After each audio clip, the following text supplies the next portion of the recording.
মৃত্যুর 2 নম্বর ধরনটা হলো উত্তম ধরন, উৎকৃষ্ট ধরন, সর্বোত্তম ধরন। অর্থাৎ যাদের পরকাল যাত্রা হবে সুন্দর, অসাধারণ, চমৎকার। আল্লাহ এমন যাত্রা আমাদের সকলকে তুমি নসিব করে দিও, বলেন আমিন। আরো আস্তে বলেন আমিন। উত্তম মৃত্যু আমরা চাই কি চাই না? সবাই চাই কি চাই না? এবার আসেন, উত্তম মৃত্যু কাদের হবে? সুন্দর মৌত কাদের হবে? সুন্দর মৌত কেবলমাত্র তাদের হবে যারা ঈমান এবং নেক আমলের উপরে অবিচল থাকে। তাদেরকে সুন্দর মৌত যিনি নসিব করে দিবেন তিনি কে? শর্ত হলো ঈমান আর আমলের উপরে টিকে থাকা। আচ্ছা বলেন তো, আমরা যে যুগে বাস করছি এই যুগে ঈমান টিকায় রাখা সহজ না কঠিন?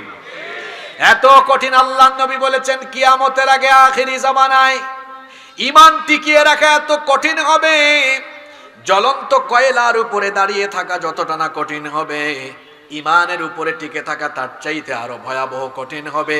অবস্থা এমন হবে, সকালবেলা কোনো মানুষ মুমিন থাকলেও আখিরি জামানার শেষ জামানার ফিতনায় পড়ে সন্ধ্যার আগে কাফির হয়ে যাবে।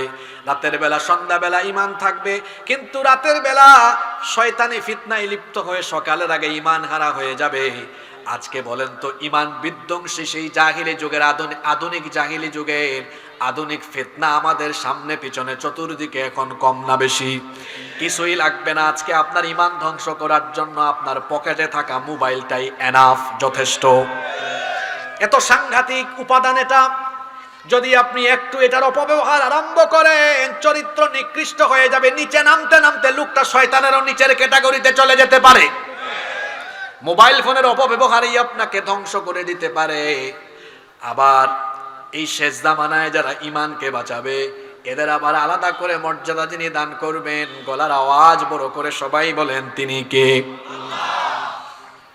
নেক আমলের উপরে, ঈমান আর নেক আমলের উপরে থাকবে কারা? ঈমান আর নেক আমলের উপরে থাকবে যারা, উত্তম সর্বোত্তম মৌত পেয়ে যাবে তারা। আর কেবলমাত্র সর্বোত্তম মৌত তাদেরই নসিব হবে যাদেরকে আল্লাহ নেক আমলের তৌফিক দিবেন। বলেন তো, তৌফিক দেওয়ার মালিক যিনি তিনি কে? এজন্য তিরমিজি শরীফে হাদিস এসেছে, আল্লাহর নবী বলেছেন, ইদা আরাদাল্লাহু বিআবদিন খায়রান ইস্তামালাহু। যখন আল্লাহ তাআলা কোনো বান্দার কল্যাণ চান, তখন আল্লাহ তাকে কল্যাণের যোগ্য করে তোলেন। সাহাবীরা জিজ্ঞেস করলেন, কাইফা ইস্তামিলুহু ইয়া রাসূলুল্লাহ? আমরা বলি সাল্লাল্লাহু আলাইহি ওয়াসাল্লাম, ওগো আল্লাহর রাসূল, কি করে আল্লাহ তাআলা কোন বান্দাকে কল্যাণের যোগ্য বানান, কল্যাণের জন্য কোয়ালিফাইড বানান? আল্লাহর রাসূল জবাব দিলেন, ইউওয়াফিকুহু লিআমালিন সালিহিন ক্বাবলাল মাউত। আল্লাহ যখন কোন বান্দাকে কল্যাণের যোগ্য করে বানাতে চান, আল্লাহ তাআলা ওই ব্যক্তিকে তার মরণের আগ পর্যন্ত নেক আমল করে দেন। হাদিসটা কি বুঝতে পেরেছেন? আমি আবার রিপিট করি, কারণ খুব গুরুত্বপূর্ণ কথা এটা। আল্লাহ যার কল্যাণ চান, আল্লাহ তাকে মরার আগ পর্যন্ত আল্লাহ নিজের দয়ায় তাকে নেক আমলের তৌফিক দান করে দেন। আল্লাহ আমাদেরকে তুমি তাদের কাতারে শামিল করে দাও। এটা কেমন? একটা উদাহরণ দেই, বুঝবেন। শোনেন, একটু বুঝার চেষ্টা করেন। একটা ছোট্ট সন্তান, তার বয়স 3 বা 4 বছর। শুনতেছেন আপনারা? 3 বা 4 বছর বয়স একটা বাচ্চা। এই বাচ্চাটা পুকুরে চলে যাচ্ছে, পুকুরে পড়ে যাবে, তাকে না আটকালে না ধরলে পুকুরে নেমে যাবে। আচ্ছা বলেন তো, এই বাচ্চাটাকে এভাবে দেখলে তার মা বাবা তাকিয়ে থাকবে নাকি ধরে আনবে? ধরে আনবে না? ধরে আনবে। কারণ এই বাচ্চার প্রতি তার মা বাবার অন্তরে দয়া আছে না নাই? এখন বলেন তো, মা বাবার দয়া বেশি না আল্লাহর দয়া বেশি? আল্লাহর দয়া কত বেশি? হাদিস, দয়াকে আল্লাহ 100 টুকরা করেছেন। এরপরে 1 টুকরা এখানের সবাইকে নয়, শুধু তামাম দুনিয়ার সবাইকে আল্লাহ 1 টুকরা ভাগ করে দিয়েছেন। তার মানে আমিও পাইছি এই 1 টুকরা ভাগ হইয়া যতটুকু পাওয়া যায় ততটুকু। 100 থেকে 1 গেলে বাকি থাকে কত? এই 99 টুকরা দয়া কার কাছে রেখেছেন? জোরে বলেন, কার কাছে? তো মা যদি এই 1 টুকরা দয়া থেকে অল্প একটু পাইয়া সন্তানকে পানিতে যাতে না পড়ে ফিরাইয়া আনে, যারা আল্লাহর প্রিয় বান্দা হয়ে যায়, আল্লাহ তাআলা তখন দয়া করে তাকে জাহান্নামের রাস্তা থেকে ফিরাইয়া জান্নাতের পথে পরিচালিত করে। সুবহানাল্লাহ। এটা কাদের জন্য হয়? যারা আল্লাহকে ভয় করে। আল্লাহ তুমি আমাদেরকে তাদের কাতারে নিয়ে যাও, বলেন আমিন। সেই সকল ইমানদাররা যারা ইমানের উপর আর নেক আমলের উপর অবিচল থাকতে থাকতে, নেক আমল করতে করতে, নামাজ আদায় করতে করতে, দান সদকা করতে করতে, নেকির কাজ করতে করতে, ইসলামী আন্দোলন করতে করতে, ভালো কাজ করতে করতে হঠাৎ করে একদিন মালাকুল মউত তার সামনে চলে আসলেন। এই লোকটার মৃত্যুর ধরন কেমন হয়, তার পরকাল যাত্রা কেমন হয় শুনেন এবার। মুসনাদে আহমদের সেই হাদিস, আল্লাহর নবী তার ব্যাপারে বলেছেন, ইন্নাল আবদাল মুমিন ইযা কানা ফি ইনকিতাইম মিনাদ দুনিয়া ওয়া ইকবালিম মিনাল আখিরাহ, যখন কোন মুমিন ইমানদার ব্যক্তির মৃত্যুর সময় চলে আসে, দুনিয়া থেকে চলে যাওয়ার আর আখিরাতকে ইস্তেকবাল করার সময় চলে আসে, নাযালা ইলাইহি মিনাস সামাই মালাইকাতুম বিদুল ওয়ুজুহ, তখন আসমান, তখন জান্নাত থেকে একদল সুসজ্জিত সুন্দর চেহারার ফেরেশতা আগমন করেন। এদের সৌন্দর্য কেমন আল্লাহর নবী বলেছেন, কাআন্না ওয়ুজুহাহুম আশ-শামস, তাদের চেহারার সৌন্দর্য এমন, তাদের সৌন্দর্যের কাছে সূর্যের আলো কিছুই না। আল্লাহু আকবার। এই রকমের ফেরেশতারা এই নেককার লোকটার কাছে আগমন করবে। তাদের সাথে কি থাকবে? আল্লাহর নবী বলেছেন, মাআহুম কাফানুম মিন আকফানিল জান্নাহ, তাদের সাথে থাকবে জান্নাতের কাফনের কাফর, ওয়া হানুতুম মিন হানুতিল জান্নাহ, আর তাদের সাথে থাকবে জান্নাতের সুগন্ধি, জান্নাতের পারফিউম, হাত্তা ইয়াজলিসু মিনহু মাদ্দাল বাসার, এরা এসে ওই নেককার লোকটার চোখের দৃষ্টিসীমানার সামনে বসবে। সুম্মা ইয়াজিউ মালাকুল মাউত, এরপরে মালাকুল মউত মৃত্যুর ফেরেশতা আসবেন, হাত্তা ইয়াজলিসা ইনদা রাসিহি, মালাকুল মউত এসে এবার এই নেককার লোকটার মাথার কাছে বসবেন। আসার পরে ধমকাবেন না, তিরস্কার করবেন না, আসার পরে সুন্দর করে একটা সালাম তাকে দিবেন। সুবহানাল্লাহ কইতে মন চাইল না। ফেরেশতা কি দেয়? এটা কোথায় আছে শোনেন, কোরআনুল কারীমের 16 নম্বর সূরা সূরাতুন নাহলের 32 নম্বর আয়াতে রব্বুল আলামিন বলছেন, আল্লাযীনা তাতাওয়াফাহুমুল মালাইকাতু তাইয়্যিবিনা ইয়াকুলুনা সালামুন আলাইকুম উদখুলুল জান্নাতা বিমা কুনতুম তা'মালুন। পবিত্র থেকে থেকে, নেকির উপর থেকে থেকে যাদের মৃত্যুর সময় চলে আসে, ইয়াকুলুনা, ফেরেশতারা এদেরকে বলে, সালামুন আলাইকুম উদখুলুল জান্নাতা বিমা কুনতুম তা'মালুন। ফেরেশতা বলে, তোমাদের উপর সালাম, অভিবাদন, তোমাদের উপর আল্লাহর রহমত আর শান্তি নাজিল হোক। মালাকুল মউত এসে সালাম দেয়। সালাম দেওয়ার পরে বলে, আপনার জন্য সুসংবাদ, বলে, আইয়াতুহান নাফসুত তাইয়্যিবা, হে পবিত্র উৎকৃষ্ট আত্মা, উখরুজি ইলা মাগফিরাতিম মিনাল্লাহি ওয়া রিদওয়ান, আল্লাহর ক্ষমা সন্তুষ্টির উদ্দেশ্যে বের হয়ে আসো। ফাতাখরুজু তাসিলু কামা তাসিলুল কাতরাতু মিন ফিস সিকাব, তখন এই নেককার লোকটার শরীর থেকে, দেহ থেকে আত্মা রূহকে এত সহজ করে বের করে নেওয়া হবে। আল্লাহর নবী এত চমৎকার, এত সুন্দর উদাহরণ দিয়েছেন, কলসি থেকে পানি ঢাললে পানি যেমন সহজে বের হয়ে আসে, এই নেককার লোকটার দেহ থেকে এই রকম সহজে প্রাণ বের হয়ে। ফেরেশতারা সুসংবাদ দিবে, গুড নিউজ দিবে। গুড নিউজটা কেমন হবে? আল্লাহ তাআলা কোরআনে কারীমের 41 নম্বর সূরা, সূরা হামিম আস-সাজদা এর 30 নম্বর আয়াতের মধ্যে বলেছেন, ইন্নাল্লাযীনা ক্বালু রাব্বুনাল্লাহু সুম্মা ইসতাকামু তাতানাজ্জালু আলাইহিমুল মালাইকা আল্লা তাখাফু ওয়া লা তাহজানু ওয়া আবশিরু বিল জান্নাতিল্লাতী কুনতুম তুআদুন।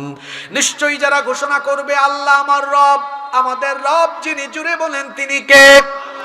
আল্লাহ আমার রব, এই রবি আমার সব, আল্লাহ আমার রব, এই রবি আমার সব, দমে দমে তনু মনে তারি অনুভব। আল্লাহ আমার রব, এই রবি আমার সব, তোমার দুনিয়াতে আমি যেদিকে তাকাই অতই নিয়ামতে ডুবে আছি সবাই। পাক পাখালির গানে শুনে তসবিহ কলো রব, তসবিহ কলো রব। আল্লাহ আমার রব, এই রবি আমার সব। আল্লাহু আকবার বলেন। ফেরেশতারা যখন এই লোকটার রূহ কবজ করবে তখন ফেরেশতারা বলবে, ও আল্লাহর বান্দা, আল্লাহ তাখাফু ওয়া লা তাহজানু ওয়া আবশিরু বিল জান্নাতিল্লাতী কুনতুম তুআদুন। তোমার সাথে যে জান্নাতের ওয়াদা করা হয়েছে সেই জান্নাতে যাওয়ার জন্য তুমি প্রস্তুত হও। তোমার জন্য কোনো ভয় নাই, টেনশন নাই, দুশ্চিন্তা নাই। আল্লাহর জান্নাতের জন্য প্রস্তুত হয়ে যাও। একটা বাচ্চা কান্না করলে তার মা এসে কুলে নিয়ে যখন তাকে দুধ পান করায়, সেই ছোট্ট বাচ্চাটি যেমন মায়ের কুলে দুধ পান করে করে আরাম করে ঘুমায়া যায়, ফেরেশতারা জান্নাতের সুসংবাদ দিয়ে এই নেককার লোকটার চোখের সামনে আল্লাহর প্রস্তুতকৃত জান্নাতের দৃশ্য যখন তুলে ধরবে, এই নেককার লোকটা জান্নাতের নয়নাবিরাম দৃশ্য দেখতে দেখতে আরাম করে চিরতরে ঘুমায়া যাবে। আল্লাহ এমন মৃত্যু আমাদের সবাইকে তুমি নসিব করে দিও, বলেন আমিন। এবার তার রূহটাকে জান্নাতের কাফনে মুড়ানো হবে। সঙ্গে সঙ্গে তার এই পবিত্র আত্মা থেকে দুনিয়ার সবচাইতে উৎকৃষ্ট সুগন্ধ বের হতে থাকবে। আল্লাহু আকবার। ফেরেশতারা যখন নিয়ে যাবে তখন অন্যান্য ফেরেশতারা জিজ্ঞেস করবে, এটা কোন ব্যক্তির রূহ? ফেরেশতারা পরিচয় করাই দিবে, আদা ফুলান ইবনে ফুলান, এটা অমুক এলাকার অমুক ব্যক্তির সন্তান। লোকটা বড় ভালো ছিল, আজান হলি নামাজে সবার আগে লোকটা মাহফিলে যেত, কোরআন শুনতো, নিজে কোরআন তেলাওয়াত করতো, কোরআন শিখেছে, বুঝেছে, পড়েছে, আমল করেছে, অন্যায় অপকর্ম থেকে বিরত থেকেছে, হারাম উপার্জনের ধারে কাছেও যায় নাই। লোকটা তার মা বাপের খেদমত করেছে, শিক্ষককে সম্মান করেছে, বড়দেরকে সম্মান করেছে, ছোটদেরকে স্নেহ করেছে, কোনোদিন গুনাহ করে নাই। ঈমান আর নেক আমলের উপর অবিচল থাকতে থাকতে তার মরণ হয়েছে। এই অবস্থায় তার রূহকে আমরা নিয়ে যাচ্ছি, প্রথম আসমানে যাওয়া হবে, অনুমতি চাওয়া হবে, ফেরেশতারা সম্মানের সাথে অভিবাদন জানাবে। এই রকম করে তার রূহটাকে উপরের দিকে ইল্লিন পর্যন্ত নেওয়া হবে। ইল্লিন থেকে তারপরে বলা হবে এবার তার রূহটাকে আবার তার কবরে ফিরায় দেওয়া হবে। এবার তার রূহটাকে কবরে আবার ফিরায় দাও। আর জান্নাতের ফেরেশতারা তখন আবারও তাকে সুস্বাগতম এভাবে জানাবে। কোরআনে কারিমে এই সুস্বাগতমের ধরনও আল্লাহ বলে দিয়েছেন।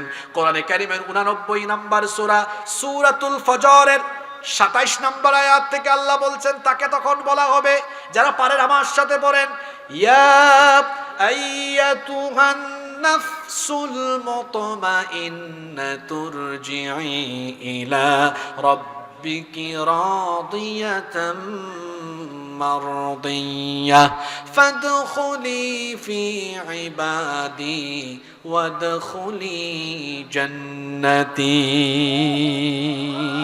বলা হবে, হে প্রশান্ত আত্মা,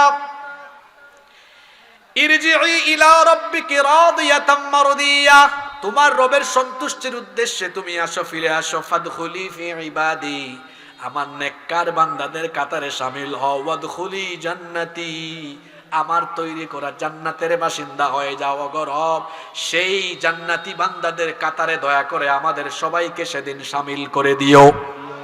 আরো আস্তে বলেন আমিন। এই রকম ভালো মৃত্যু আমরা চাই কি চাই না? কষ্ট হচ্ছে আপনাদের? আমি কিন্তু মাঝখানে চলে আসছি আলোচনা, প্রথম পয়েন্ট শেষ করছি। দেয়ার আর টু টাইপস অফ ডেথ। মৃত্যুর কয়টা ধরন আছে? নিকৃষ্ট আর আমরা উৎকৃষ্ট মরণ চাই কি চাই না? এবার আমি মাত্র 7টা পয়েন্ট সংক্ষেপে বলবো। এই উৎকৃষ্ট মৃত্যুর আবার 7টা আলামত আছে। কয়টা আলামত আছে? জোরে বলেন, কয়টা? আসেন তো সেই আলামত গুলা কি। এবার দেখবেন সমাজের বাস্তবতার সাথে ওয়াজ মিলবে। ঘুমায় গেছেন নাকি? উৎকৃষ্ট মৃত্যুর 1 নাম্বার আলামত হলো, এই লোকটাকে আল্লাহ মৃত্যুর আগে দুনিয়াতে বেশি বেশি বালা মুসিবত দিয়ে পরীক্ষা করবেন। উৎকৃষ্ট মৃত্যু মানে শুধু এই না যে এই লোকটার কষ্ট, দুঃখ, দুর্দশা, রোগ বালাই কিছুই থাকবে না, আরামে থাকবে, আরামে চলে যাবে, বিষয়টা এমন নয়।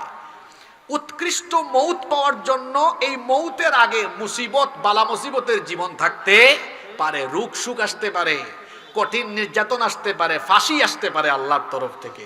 উৎকৃষ্ট মৃত্যুর প্রধান নমুনা হলো মৃত্যুর আগে তার জীবনকে আল্লাহ বালা মুসিবত দিয়ে ভরপুর করে দিবেন। আর দুনিয়া সিজনুল লিল মুমিন ওয়া জান্নাতুল লিল কাফির। এই দুনিয়া হলো মুমিনের জেলখানা, আর কাফিরের জন্য এটা কি? কথা বুঝতেছেন না? কাফিরের জন্য এটা জান্নাত, আর মুমিনের জন্য দুনিয়া কষ্টের জায়গা। মুমিন দুনিয়ায় থাকে আর জান্নাতে যাওয়ার অপেক্ষা করে। সে অপেক্ষা করে কখন এই পচা দুর্গন্ধযুক্ত দুনিয়া ছেড়ে আল্লাহর জান্নাতে আমরা যাব। আল্লাহু আকবার। উৎকৃষ্ট মৃত্যুর এক নাম্বার নমুনা হলো মরণের আগে তার জীবনে বালা মুসিবত পরীক্ষা থাকবে, কম না বেশি। এবার আসেন সরাসরি হাদিস শরীফ থেকে শুনি। বুখারী শরীফের হাদিস, আল্লাহর নবী বলেছেন, মান ইউরিদিল্লাহু বিহি খায়রান ইউসিবু মিন। আল্লাহ যে ব্যক্তির কল্যাণ চান সেই ব্যক্তির জীবনে মুসিবত, পরীক্ষা, বালা মুসিবত, দুঃখ দুর্দশা, কষ্ট দেন বেশি। তার মানে আল্লাহ যাকে ভালোবাসেন যত বেশি তাকে পরীক্ষা করেন তত। অনেক মানুষ বলে এই লোকটারে জেলখানা এত বছর ঢুকায় রাখছে, এই লোকটারে ফাঁসি দিছে, মনে হয় তলে তলে কিছু করছে। আপনি উল্টা বুঝছেন। আল্লাহ যাকে বেশি পছন্দ করেন তার জীবনে আল্লাহ বেশি বেশি মুসিবত দেন না কম দেন? জোরে বলেন, কম না বেশি? আমাদের জীবনে এরকম মুসিবত আসতে পারে, ভালো মৃত্যুর নিদর্শন হিসাবে আসতে পারে। আপনারা এই জন্য প্রস্তুত আছেন না নাই? হ্যাঁ, এখন সুসময়। এই সুসময় যে সব সময় থাকবে এটা নাও হতে পারে।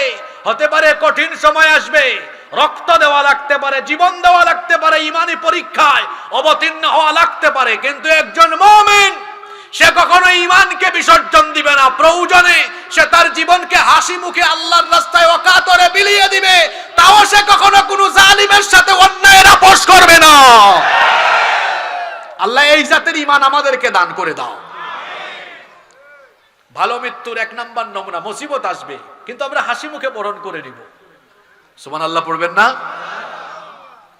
আল্লাহর নবীকে একবার প্রশ্ন করা হলো, এই হাদিসটা এসেছে তিরমিজি শরীফে। নবীজিকে জিজ্ঞেস করা হলো, প্রশ্ন করা হলো, আইয়ুন নাসি আশাদ্দু বালাআন, সবচাইতে বেশি ঈমানি পরীক্ষা কাদের কাছ থেকে না হয়েছে? সবচেয়ে বেশি কঠিন পরীক্ষা কারা দিয়েছেন? আল্লাহর নবী তখন বললেন, আল আম্বিয়া, সবচাইতে বেশি ঈমানের পরীক্ষা দিয়েছেন আমরা না নবীরা? আপনি কি পরীক্ষা দিয়েছেন? কয়েকদিন জেলে থাকছেন, আয়না করে থাকছেন। আর নবীদের পরীক্ষাটা কেমন ছিল শোনেন। জাতির পিতা তো আগুনের পরীক্ষায় অবতীর্ণ হয়েছেন। জাতির পিতাকে অনেকে আছে জোর করে জাতির ঘাড়ে জাতির পিতা চাপিয়ে দিতে চায়। জোর করে জাতির ঘাড়ে জাতির পিতা চাপিয়ে দেওয়া যায় না। জাতির পিতা ইব্রাহিম আলাইহিস সালামকে বানিয়েছেন কে? মহিলার মতো আওয়াজ দিলেন কেন? জাতির পিতা ইব্রাহিম আলাইহিস সালামকে বানিয়েছেন কে? মিল্লাত আবিকুম ইব্রাহিম হুয়া সাম্মাকুমুল মুসলিমিন। তোমাদের মিল্লাতের পিতা হলেন ইব্রাহিম। ইব্রাহিম আলাইহিস সালাম আগুনের পরীক্ষা দিয়েছেন। আমার নবী তো তায়েফে দান্দান মুবারক শহীদ করেছেন, উহুদের ময়দানে।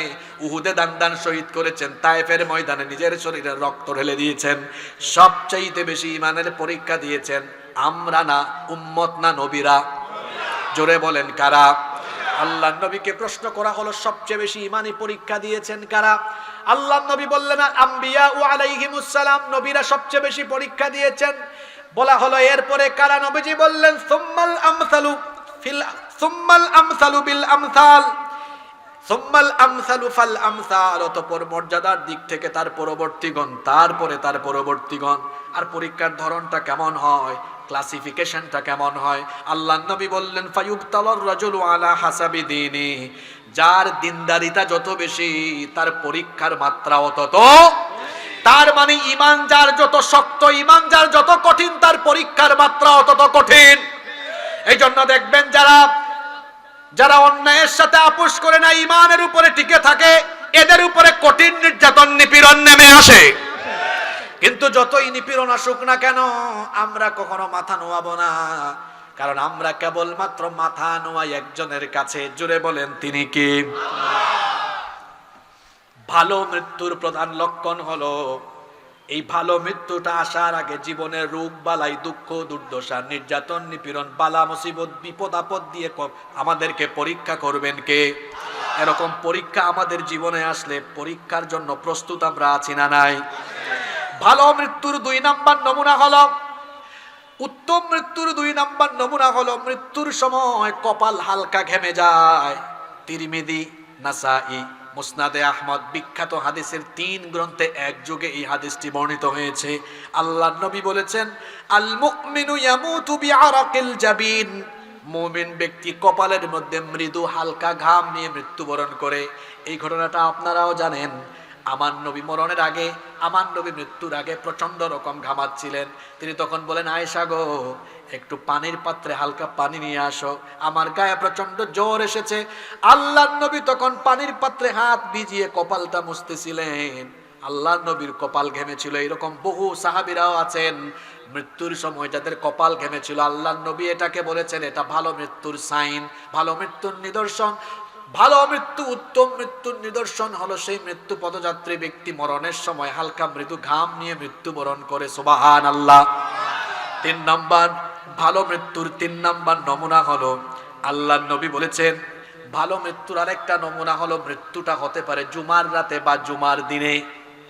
আল্লাহর নবী বলেছেন, মা মিন মুসলিমিন ইয়ামুতু ইয়াওমাল জুমআতি আও লাইলাতাল জুমআতি ইল্লা ওয়াকাহুল্লাহু ফিতনাতাল কবর। তিরমিজি শরীফের হাদিস। আল্লাহর নবী বলেছেন, যে ব্যক্তি জুমার রাতে অথবা জুমার দিনে মারা যাবে তাকে কবরের ফিতনা থেকে যিনি বাঁচিয়ে দিবেন তিনি কে?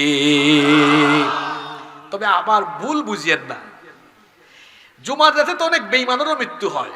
জুমার রাতে তো, জুমার দিনে তো অনেক বেঈমানের মৃত্যু হয়, হয় না? তাই বলে কি সে জান্নাতি? না। এই জুমার রাতে জুমার দিনে মারা গেলে জান্নাত পাওয়ার শর্ত হলো ইমানের উপর থেকে ইমান নিয়ে মারা যাওয়া। শর্তটা কি? ইমান নিয়ে মারা যাওয়া। আমার আপনার ইমান তো সকাল বিকাল চলে যায়, এমন এমন কাজ কারবার করি আমরা। নাম্বার 4, কষ্ট হচ্ছে আপনাদের? ভালো মৃত্যুর 4 নাম্বার নিদর্শন হলো শহীদি মৃত্যু, শাহাদাতের মৃত্যু। আর সবচাইতে শ্রেষ্ঠ মৃত্যু হলো শাহাদাতের মৃত্যু।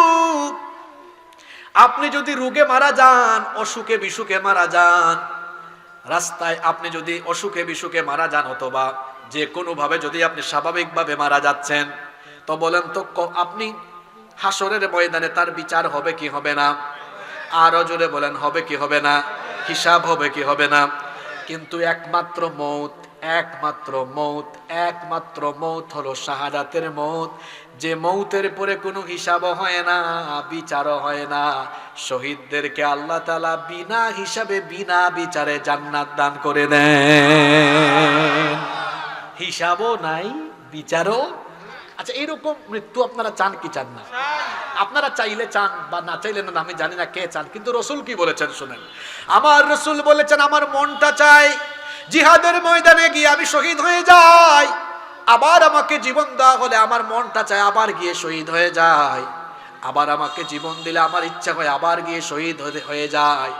এই রকম করে শহীদ হওয়ার জন্য নবীজি এবং তার সাহাবীরা আকাঙ্ক্ষা ব্যক্ত করেছেন। ওমর রাদিয়াল্লাহু আনহুর নাম তো আমরা সবাই জানি। ওমর ইবনুল খাত্তাব রাদিয়াল্লাহু আনহু কত সুন্দর দোয়া করতেন শুনেন।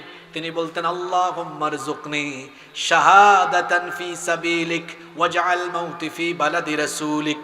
হে আল্লাহ, তুমি আমাকে, তুমি এই ওমরকে রাসূলের শহরে মৃত্যু দিও, আর অবশ্যই অবশ্যই মৃত্যুর সময় শাহাদাতের মৃত্যু নসিব করে দিও।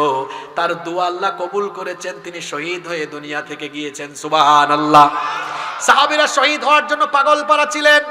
এই জন্য অনেক সাহাবীর কাহিনী আমরা জানি, যারা বাসর করে নতুন বউয়ের সাথে প্রেম রোমান্স না করেই শহীদ হয়েছেন। আল্লাহু আকবার।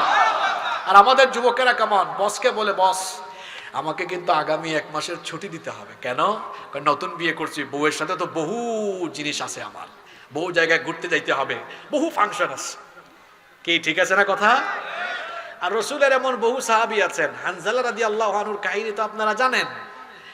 শুধু হানজালা রাদিয়াল্লাহু আনহু নয়, ওই যে মুতার যুদ্ধের আরেকজন সাহাবী ছিলেন আব্দুল্লাহ বিন রাওয়াহা, তিনিও বিয়ে করে বউয়ের সাথে বাসর করেন নাই। যুদ্ধের ডাক এসেছে, নতুন বউ ফেলে রেখে জিহাদের ময়দানে গিয়ে শহীদ হয়ে আল্লাহর জন্য জীবন বিলিয়ে দিয়েছেন। আল্লাহু আকবার।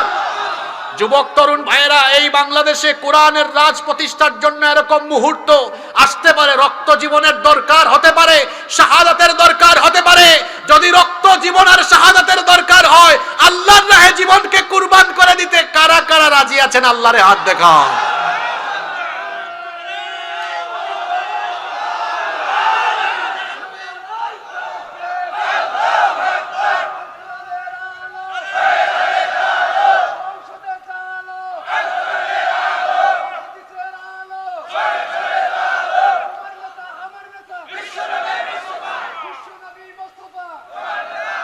হাতগুলো নামান। এবার আমাকে বলেন, হাতটা কি মন থেকে তুলছেন?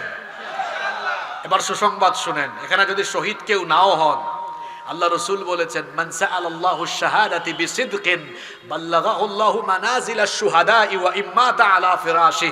আল্লাহ রাসূল বলেছেন, দিলে যদি সত্যি সত্যি যদি শাহাদাতের আকাঙ্ক্ষা আশা থাকে, এই লোকটা যদি শহীদ নাও হয়, দিলের মধ্যে আশা থাকার কারণে মরার পরে আল্লাহ বলবেন এই লোকটাকে শহীদ হিসাবে মর্যাদা লিখে রাখো। সুবহানাল্লাহ। হাত যারা তুলছেন মন থেকে তুলছেন তো? আমি তো আমার দুয়ায় সব সময় বলি, শেষে সব সময় বলি, আল্লাহ শাহাদাতের মউত দিও, কারণ এই মউত তো শ্রেষ্ঠ মউত, হিসাবও নাই বিচারও। আমাকে শহীদ করে সেই মিছিলে শামিল করে নিও, যেই মিছিলের নেতা আমির হামজা, খুবাইব খাব্বাব আল্লাহর ছিল যারা অতি প্রিয়, শহীদ করে নিও, মরতেই হবে যখন, শহীদি মরণ দিও আমাকে, শাহাদাত জানি শুধুই জীবন, সে মরণ দিও আমাকে, মরতেই হবে যখন, শহীদি মরণ দিও আমাকে। বলেন আমিন। শাহাদাতের মউত উত্তম মৃত্যুর একটা নমুনা, আর শাহাদাতের মউত হলো শ্রেষ্ঠ মউত। শাহাদাতের মাধ্যমে যারা মৃত্যুবরণ করে তাদেরকে মৃত বলতে আল্লাহ নিষেধ করেছেন, এবং তাদের ব্যাপারে আল্লাহ কোরআনে কারীমের 3 নম্বর সূরা আলে ইমরানের 169 নম্বর আয়াত থেকে বললেন, ওয়ালা তাহসাবান্নাল্লাযীনা কুতিলু ফি সাবিলিল্লাহি আমওয়াতাম বাল আহইয়াউন ইনদা রাব্বিহিম ইউরযাকুন। আর যারা আল্লাহর পথে জীবন বিলিয়ে দেয় তাদেরকে তোমরা খবরদার মৃত বলো না, বরং তারা হলো জীবিত, কিন্তু তোমরা এটা বুঝতে পারো না। এরা হলো জীবিত, এবং এদেরকে যিনি রিজিক দান করেন, গলার আওয়াজ বড় করে বলেন তিনি কে? তাহলে উত্তম মৃত্যুর 4 নম্বর নমুনা হলো শহীদি মৃত্যু। তবে আল্লাহর রাস্তায় জিহাদের মাঠে গিয়ে শহীদ না হয়েও এমন কিছু মৃত্যু আছে যেই অবস্থায় মারা গেলে শহীদি মৌতের মর্যাদা পাওয়া যায়। এই রকম কিছু মৌত আছে, সেগুলো কি? আবু দাউদ শরীফের হাদিস, মুয়াত্তা মালিকের মধ্যে ওই হাদিসটি এসেছে। আল্লাহ রাসূল বলেছেন, আল মাতউনু শহীদ, মহামারীতে আক্রান্ত হয়ে যারা মারা যায় তারাও শহীদের মর্যাদা পাবে। ওয়াল গরিকু শহীদ, আবার যারা পানিতে ডুবে মারা যায় তাদেরকেও শাহাদাতের মর্যাদা দিবেন কে? ওয়া সাহিবু যাতিল জানবি শহীদ, পক্ষাঘাতে যারা মারা যায় তারাও শহীদ। ওয়াল মাবতুনু শহীদ, আবার পেটের পীড়ায় যারা মারা যায় তারাও শহীদ। ওয়া সাহিবুল হারিকি শহীদ, আগুনে পুড়ে দগ্ধ হয়ে যারা মারা যায় তাদেরকেও শাহাদাতের মর্যাদা দেন কে? ওয়াল্লাযী ইয়ামুতু তাহতাল হাদামি শহীদ, আবার যারা বিল্ডিং এর চাপায় পড়ে প্রাচীর ধসে মারা যায় তারাও শহীদ। ওয়াল মারআতু তামুতু বিজুমইন শহীদ, বাচ্চা জন্ম দিতে গিয়ে যে মহিলা মারা যায় ওই মহিলাকেও শহীদ বলেছেন মুহাম্মদ, আমরা বলি সাল্লাল্লাহু। আবার আল্লাহর নবী অন্য হাদিসে আরো বলেছেন, মান কুতিলা দুনা মালিহি ফাহুয়া শহীদ, যে ব্যক্তি তার নিজের মাল সম্পদ রক্ষার জন্য শহীদ হবে সেও শহীদি মর্যাদা পাবে। ওয়ামান কুতিলা দুনা দীনিহি ফাহুয়া শহীদ, আবার যারা দ্বীন রক্ষার জন্য শহীদ হবে, দ্বীন রক্ষার জন্য জীবন দিবে তারাও শহীদ। এই বাংলাদেশে দ্বীন রক্ষার জন্য, দ্বীন প্রতিষ্ঠার জন্য জীবনের দরকার হলে জীবন দিয়ে দিলে শহীদ হিসাবে গ্রহণ করে নেবেন কে? এজন্য আমরা প্রস্তুত আছি না নাই? ওয়ামান কুতিলা দুনা দামিহি ফাহুয়া শহীদ, আত্মরক্ষার জন্য আত্মরক্ষা করতে গিয়ে যে ব্যক্তি নিহত হবে তাকেও শহীদ বলেছেন মুহাম্মদ, আমরা বলি সাল্লাল্লাহু। ওয়ামান কুতিলা দুনা আহলিহি ফাহুয়া শহীদ, নিজের পরিবার পরিজনকে বাঁচাতে গিয়ে যে নিহত হবে সেই ব্যক্তিকেও শহীদ বলেছেন মুহাম্মদ। আমরা বলি সাল্লাল্লাহু আলাইহি ওয়াসাল্লাম। এই যে হাদিসে এতগুলো মানুষের কথা, প্রায় 9-10 প্রকারের মানুষের কথা বলে ফেলেছি। এরা যদি জিহাদেও শহীদ না হয়, এই অবস্থায় মারা গেলে শহীদি মর্যাদা এদেরকে যিনি দান করে দিবেন তিনি কে? আবার যারা আল্লাহর জন্য, আল্লাহর দ্বীনের প্রয়োজনে ইসলামী রাষ্ট্রের সীমানা পাহারা দিতে গিয়ে কিংবা দায়িত্বশীলের কথা শুনতে গিয়ে যদি পাহারার দরকার হয় আর সে যদি পাহারা দেয়, ওই ব্যক্তিকেও শহীদের মর্যাদা দিয়ে দিবেন কে? মুসলিম শরীফের হাদিস, আল্লাহর নবী বলেছেন, রিবাতুন ইয়াউমিন ওয়া লাইলাতিন খায়রুম মিন সিয়ামি শাহরিন ওয়া কিয়ামিহি। আল্লাহর নবী বলেছেন, আল্লাহর রাস্তায় আল্লাহর দ্বীনের জন্য প্রয়োজন পড়লে কেউ যদি এক রাত অথবা একদিন পাহারা দেয়, সেটা 1 মাসের রোজা কিংবা 1 মাসের তাহাজ্জুদের চাইতেও উত্তম। সুবহানাল্লাহ। আল্লাহর নবী আরো বলেছেন, ওয়া ইম্মাতা জারা আলাইহি আমালুহু আল্লাযী কানা ইয়ামালুহু ওয়া উজরিয়া আলাইহি রিজকুহু ওয়া আমিনাল ফাত্তান। আল্লাহর নবী বলেছেন, যদি এই ব্যক্তি পাহারা দিতে গিয়ে মারাও যায়, সেই ব্যক্তির আমলের ধারা কখনো বন্ধ হবে না, কবরে গিয়েও সওয়াব তার চলতে থাকবে।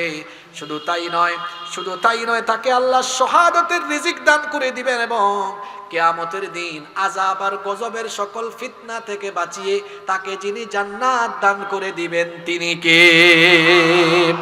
কয়টা পয়েন্ট বলছি? 4টা বলছি। কয়টা? 4টা। ভালো মৃত্যুর 5 নাম্বার নমুনা হলো সৎ আমলের উপর থাকা, নেকির কাজ করতে করতে মারা যাওয়া। এজন্য মুসনাদে আহমদে হাদিস এসেছে, আল্লাহর নবী বলেছেন, মান ক্বালা লা ইলাহা ইল্লাল্লাহু ইবতিগা ওয়াজহিল্লাহি খুতিমা লাহু বিহা দাখালাল জান্নাহ। আল্লাহর নবী বলেছেন, যে ব্যক্তি লা ইলাহা ইল্লাল্লাহর ঘোষণা দিয়ে এর উপর অবিচল থেকে যার হুসনে খিতাম হয়, যার জীবন শেষ হয়, তাকে জান্নাত দিবেন কে? আবার শুনেন, ও বেনামাজি ভাইরা, নামাজ আর ছাইরেন না, কথাটা শুনেন। ওয়ামান সাল্লা সালাতান ইবতিগা ওয়াজহিল্লাহ খুতিমা লাহু বিহা দাখালাল জান্নাহ।